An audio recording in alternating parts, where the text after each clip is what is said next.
Assalamualaikum warahmatullahi wabarakatuh dan selamat berjumpa lagi bareng saya di channel Teknisi Digital. Di video kali ini saya mau masang sebuah jaringan supaya bisa digunakan di laboratorium komputer. Jadi ceritanya seperti ini. Ini ada sebuah 4G modem router merek Libera. Kita bisa perhatikan tulisan-tulisan yang ada di sini, penting banget untuk nanti supaya kita bisa melakukan konfigurasi penggantian nama SSID atau mengganti password, guys. Jadi tulisan-tulisan tadi harus kita ingat dan kita perhatikan banget.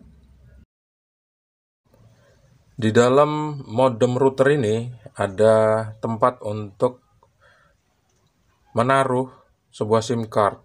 Nggak tahu SIM cardnya SIM card apa, GSM atau SIM card HP seperti biasa, nggak tahu ya.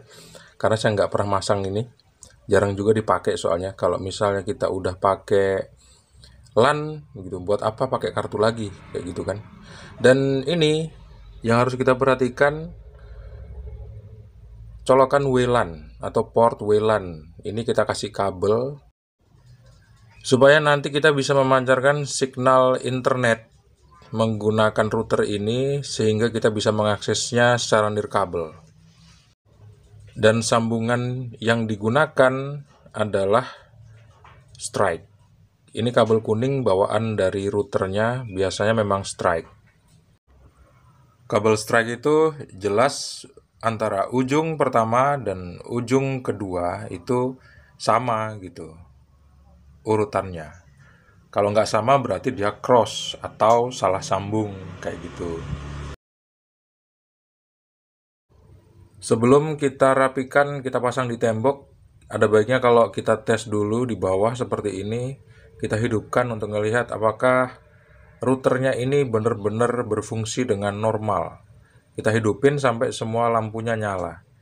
Di router ini ada tombol untuk WPS dan untuk WiFi. Biasanya sih kita pakai yang WiFi aja, kita pencet sekali kayak gitu. Kalau misalnya lampunya udah nyala semua seperti ini, biasanya sih barangnya bagus.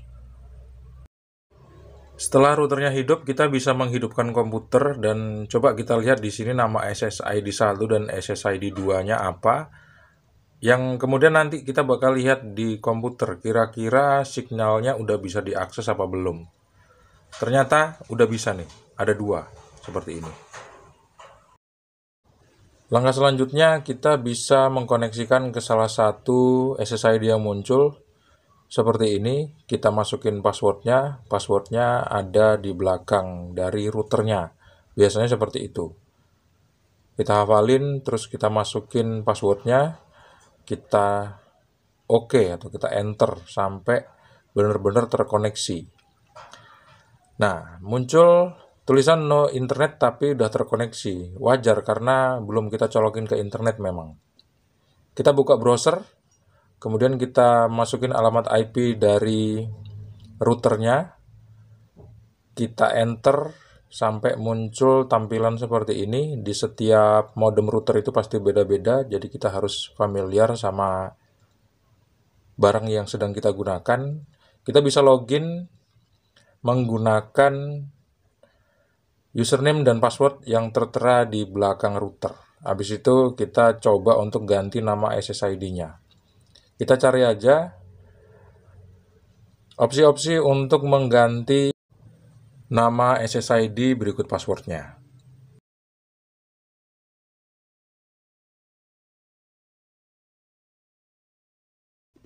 Seperti ini, kita bisa merubah nama SSID berikut passwordnya sesuai dengan keinginan kita, yang mudah-mudah diingat aja. Habis itu kita tekan save, nanti dia akan terputus dengan WiFi-nya. Karena kan nama SSID dan passwordnya udah kita ganti. Gampang, nanti kita login aja lagi. Setelah penggantian nama SSID-nya selesai, nanti kalau berhasil dia bakal muncul nama SSID yang baru seperti ini. Kita tinggal koneksikan aja lagi ke nama SSID yang baru aja kita buat. Kemudian kita masukin password dengan password yang baru aja kita masukin. Kita lakukan penggantian nama SSID dan password untuk SSID yang kedua karena di modem router ini menggunakan dua SSID. Kita save, kita OK, kemudian kita koneksikan lagi seperti sebelumnya. Sekarang kita lanjutin ke langkah selanjutnya, yaitu mengkoneksikan internet ke modem router ini.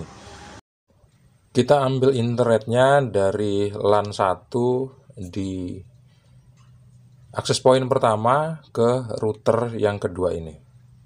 Ingat colokinnya di colokan WLAN. Kalau berhasil nanti bakal terkoneksi dan kita udah bisa langsung mengakses internetnya. Kita bisa tes untuk membuka YouTube misalnya. Tuh, kalau udah lancar seperti ini artinya internetnya masuk dengan baik. Sekarang coba kita bypass langsung dari router kedua ke router ketiga karena kita memang pengen pakai 3 buah router karena ini pengen nyoba routernya aja, maka dari itu kita bypass saja langsung tanpa menggunakan hub. Kalau misal berhasil, nanti bakal muncul informasi seperti ini, terkoneksi, dan kalau misal kita lihat gambar signal Wi-Fi-nya itu nggak ada tanda serunya.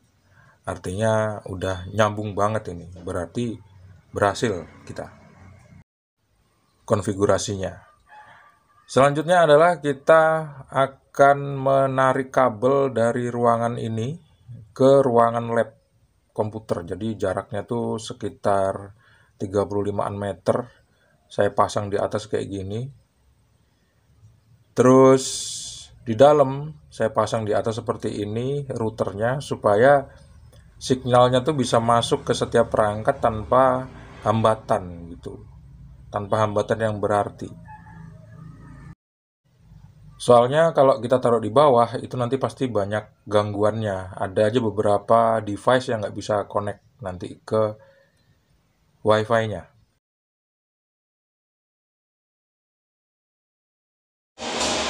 Setelah seluruh pemasangan instalasi selesai seperti itu, sekarang kita harus konekin ke laptop. Tapi sebelum ke laptop atau ke PC user yang nantinya bakal ada di meja-meja ini, kita hubungin dulu sama sebuah hub TP-Link TLSG 1024D. Ini saya masukin ke channel 1 yang untuk nyambungin ke routernya. Kemudian yang masuk ke user saya pakai di channel 3 seperti ini. Dan ini hasilnya. Nyambung dia. Tuh. Ini tadi saya udah speed test, dapatnya sekitar 24 Mbps. Yang aslinya sih 60 ya. Tapi karena udah ditarik sampai sekitar 50 meteran ya, kalau berkurang sekian wajar lah. Kayak gitu. Sekarang coba kita tes untuk user yang lain. Ini dia tadi di sini tulisannya nomor 1. Nggak tahu soalnya bukan saya yang instalasi. Nomor 1 di sana masuknya ke nomor 1.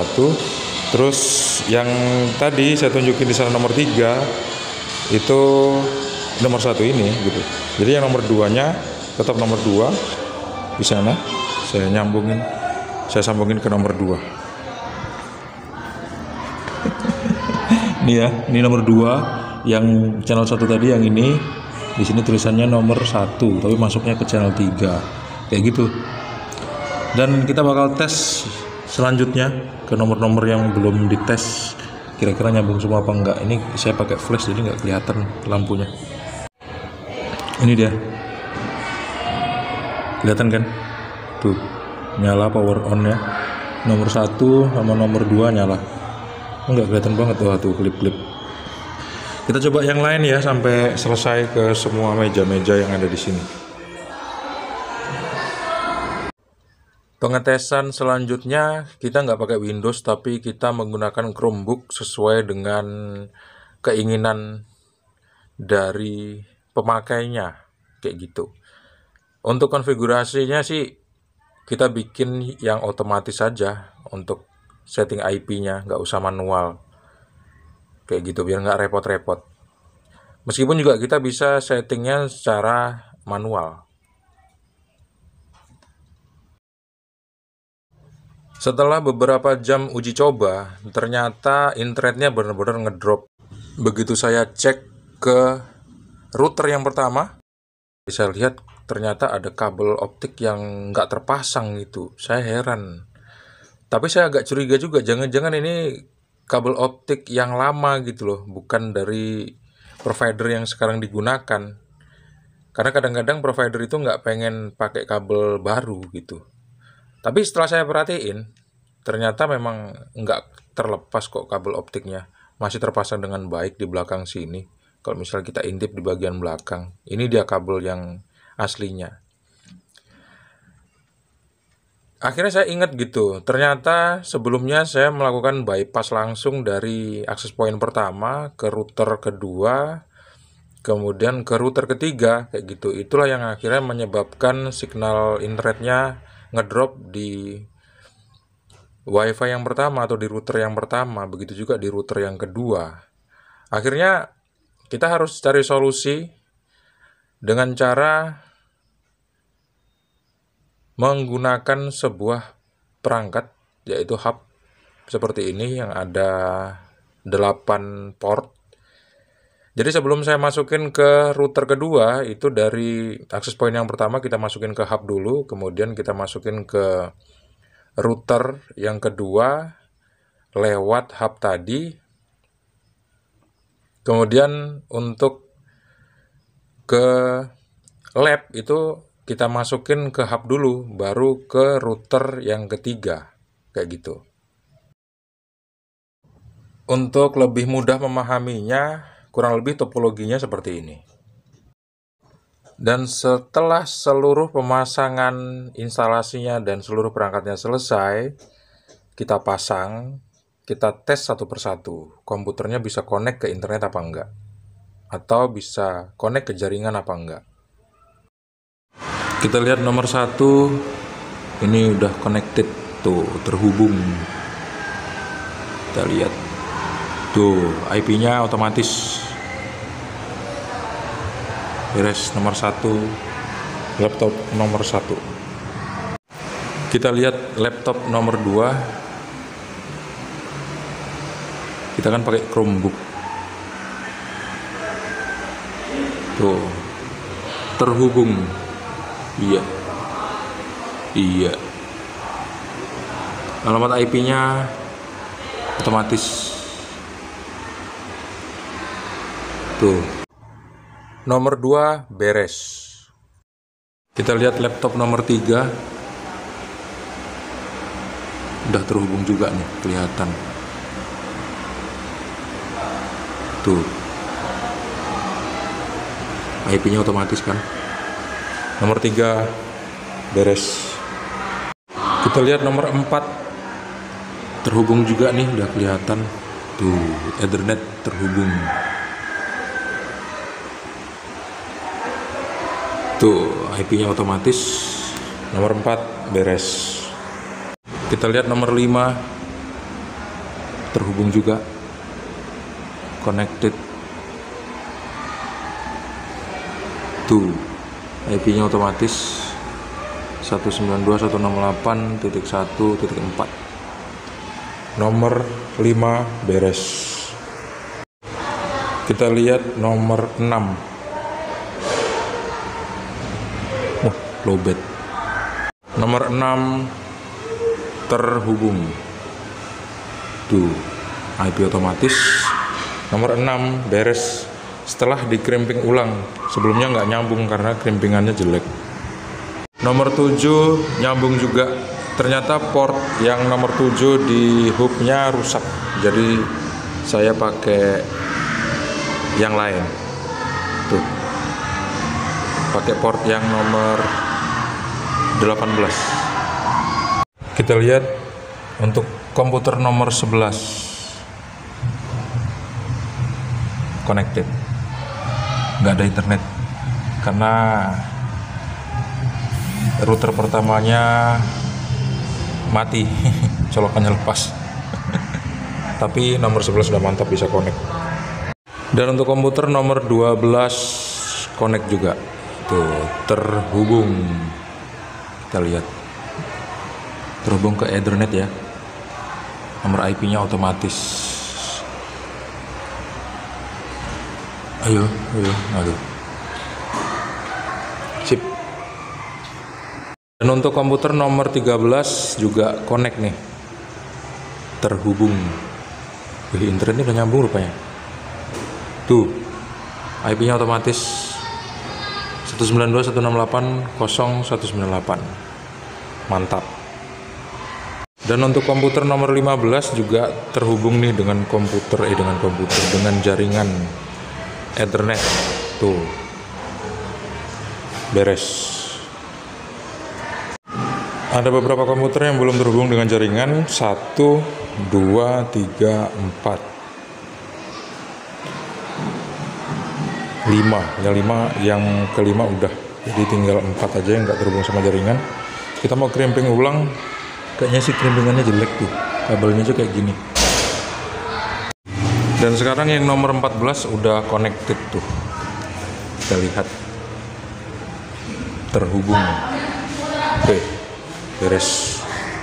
Sekarang komputer nomor 10. Kita lihat sama-sama tuh. Udah terhubung.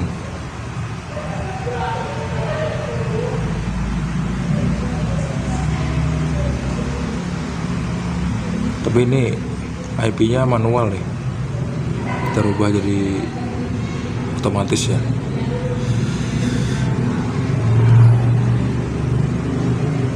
Udah terhubung. Beres nomor 10.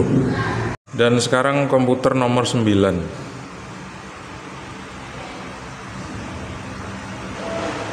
Tuh. Terhubung dia.